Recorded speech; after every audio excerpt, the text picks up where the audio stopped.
সরকারি কিশোর বয়সের হিন্দু আর বন্ধু হয় নাকি? হ্যাঁ, আচ্ছা, তখন ছিল, এখন নয়। গত 4-5 দিন আগে সোয়ালকারীর দোকানে আসে এবং তার 4 বছরের ছেলের হাতে একরকম জোর করে 200 টাকা দিয়ে যায়।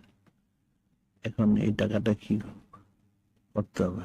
এই টাকাটা তো ব্যবহার করা যাবে না। কেন দিল, কিভাবে দিল, তার জিজ্ঞাসা করতে হবে কি কারণে সে দিল। সে যদি মনে করে যে সে অসচ্ছলের জন্য দিল, তাহলে পুরো এটা হারাম গ্রহণ করা। আর যদি হেদায়েতের নিয়তে দেয়, তাহলে সেটা সে গ্রহণ করতে পারে, তারপর সে যদি হালাল হয়, অন্যথা গ্রহণ করা জায়েজ হবে না।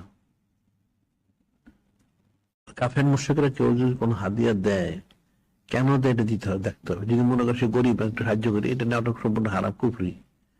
আর যদি সে দেয়, ঠিক আছে, সে একজন মুসলমান, তাকে দিয়ে উচিত আমাকে আল্লাহ হেদায়েত দান করেন, তারপর সে যদি হালাল হয়, তাহলে গ্রহণ করতে পারে, অন্যত্র গ্রহণ করা জায়েজ নেই।